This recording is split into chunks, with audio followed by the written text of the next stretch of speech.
So guys, this is our liquid organic manure or fertilizer that is we are going to use. And we can see this is our liquid organic manure, so we can just use this manure. This is our sucker. We make sure we water our suckers with. It will give a lot of nutrients to the suckers. So you can see these are young suckers. We are just going to use our liquid organic manure to make sure we water our suckers with. So you can see liquid organic manure. We're going to use this to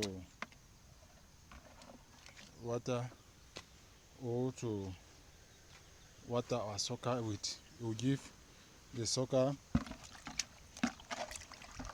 a lot